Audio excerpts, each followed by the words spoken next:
Please do. What works for me today, and I didn't get into that with the earlier um, interview a Right. few days ago. Yes. I wake up every day, and now I live on by the beach, and I get up and I gather my coffee and I gather myself in order, and I go down to the beach and I sit there with my coffee by myself, watching the sunrise, listening to the waves, and come into a little Zen mode, a little Yeah. breathe. Okay, it's time to start the day. Let's start it from a peaceful point, not a chaotic point. Let's start it slowly, not try to do 1,000 things at once. Make sure I wake up way earlier than I have to do anything so I don't put unnecessary pressure on myself and go into my day. Mm-hmm. I have my medications that I take, and I am blessed to have my psychiatrist, Dr. Joseph Chang, who's at my fingertips anytime I want him, to text him or call him. And we meet every 2 weeks and talk for an hour. I don't know too many people who get to talk to their psychiatrist for an hour every 2 weeks, and I have for years. I also have a new psychologist, which is just an advanced therapist, really. But I talk to her Yes. every 2 weeks too on opposite weeks, and uh, and I take whatever classes. Right now, I'm in this program. This program has therapy built into it, so I'm doing that on top of everything else. But I also, for me personally, for my substance abuse issues, I'm big into Celebrate Recovery, which is a biblically based 12-step program based on the Beatitudes, Matthew 5, 3 to 12. I'm a large group facilitator of that.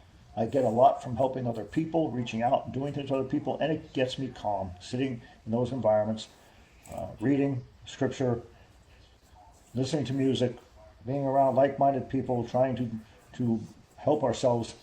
Self-help, it does a lot for me, Yeah. and I have to stay in a constant cycle of maintenance of myself and not resist the urge to go play softball again with a team. Resist the urge to go start a project over here. Resist the urge of getting away from my structured maintenance so that I don't lose myself. So I don't slip back into active addiction. So I don't slip back into battling my rage on a regular basis. So the recovery program that you're in currently is by choice? No, it's mandated. Okay. Mandated. I was very upset about it. I was down in Bay Pines, which is Tampa, Florida, at the Bay Pines Veterans Administration Hospital, which is one of the top three in the entire nation. It's a teachers' hospital and one of the best programs out there, one of the most progressive advanced programs. Dr. Bladikis, who runs the program, was in charge of Virginia Tech University's sports program, therapy, mental health, and everything there before he came to this program. He's nationally known, renowned. His team is unbelievable. And I was blessed enough to Yeah. be in their intensive outpatient program doing group therapy with them, doing the EDRM, doing the cognitive processing therapy, doing Tai Chi, doing all kinds of different things that help anger management, and doing a lot of good. I was in a very good place. But because of my legal issues that I had gotten into before going down to Tampa Bay from May of 2022, May 10th, June 2nd is when I got sober. Those came to a head, and the answer to the legal system here in South Carolina was come on back to this program, level 3 treatment court mental health. It's an 18-month program for those of us that weren't, our charges were severe enough to be that level.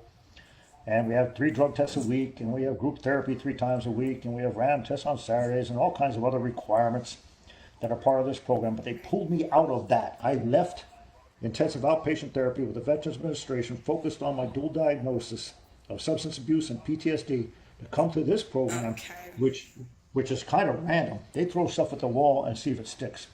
Right now, I'm in a relationship class, and I've been in all kinds of different classes that are not necessarily related to me or my issues.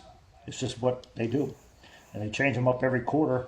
And whether or not they apply to you, we have people in the program that have substance abuse issues. We have people in the program that are in there for domestic issues. We have people in the program that are in there for theft, and they're all in the same group therapy, whatever it might So be. it's a rehabilitation program, all inclusive.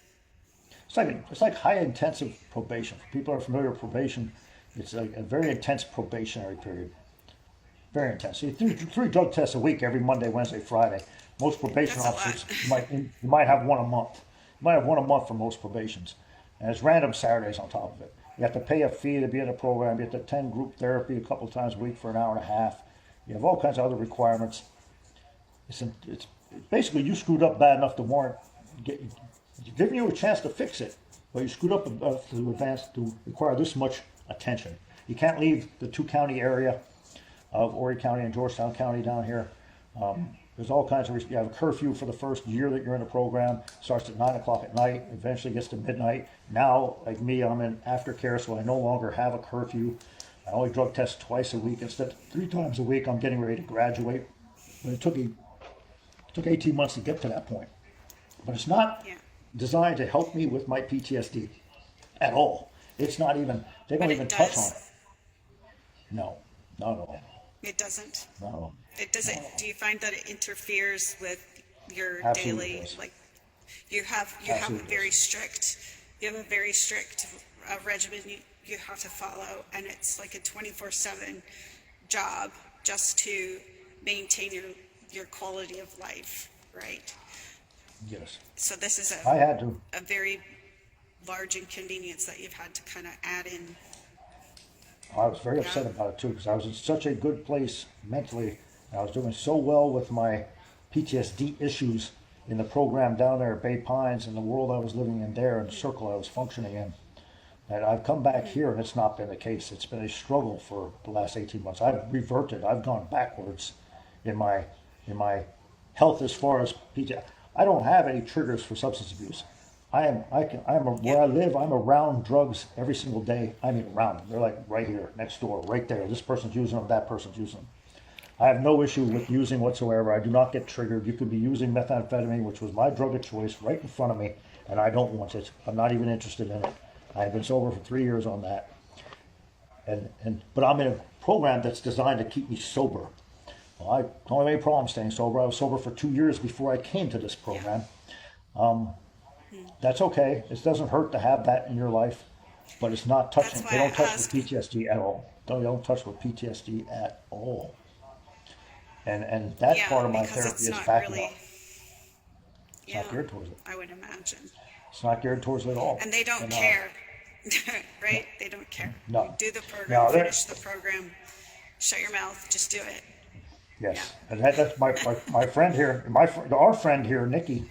She's dealing with that firsthand right now. She's newer in the program than me, and she hit her first little stumbling block, and she's like, "What in the world?" And I'm like, "Yeah, it's hard to believe, isn't it?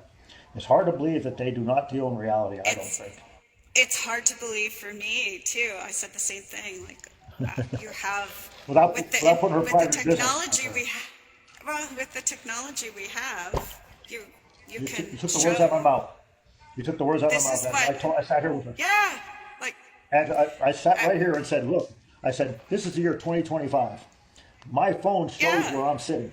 It shows there's a traffic accident right here. That's what I said. It shows when you left your house. It shows. It shows Bruce is sitting in this living room right now talking to Angela. It shows that. Yeah. It shows that. So absolutely. When this program started here 20 years ago, they didn't have that kind of technology. Or they had it, but people were new with it. They didn't know what they were doing.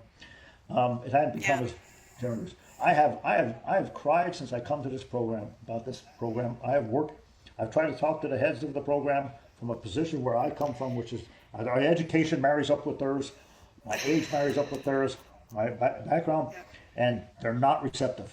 The answer I got when I first got here was, "We've been doing this 20 years, and we're pretty good at it. You just need to go through the program and worry about yourself." We're not going to reinvent the wheel for you. Yeah, and boy, that shut up, sit down, and do what you're told. Do what you're told. Yeah. And funny coming from the military. People think the military is like that. We absolutely are not. We adjust things on the fly continuously. We have what we call an after-action review, and every single thing we do, we have an after-action review. We have here's what we were supposed to do, here's what went well, here's what didn't go well, here's what we can do differently next time, and we adjust as we go. This program does not allow for that at all. They are doing things the same way they've done it, and they are out here differently. And when I try to work with them and talk to them from an educated standpoint, it's like beating my head against the wall. Like it's like you're tuning me out. I can tell you're tuning me out. That's okay. There's nothing I can do about that. I hate it for people that are not getting the help they need. I really do. Yeah, I'm sure that they've heard it all from people, right? Like with Yeah. excuse after excuse after excuse. But when you have the actual physical technological proof to say, hey, this is out of my control, I To put don't it in understand perspective, why. It's to put hard it in for me to perspective understand. for your viewers, to put it in perspective for your audience, a little over a year ago, out here in Horry County on Route 501, which is the main highway from Myrtle Beach to Conway, where this program is at, an airplane landed on the highway. An airplane, Oh, a private airplane, landed on the highway because it was going to crash if it didn't. And it landed on the highway and miraculously didn't hit any cars or anything, but it obviously stopped traffic in its entirety. Nobody went anywhere for hours and hours and hours and hours. Several people missed their program time that day. They didn't make it to group on time, and they were all sanctioned. They all received 8 hours community service. They all that's so couldn't pay crazy. up. They all got punished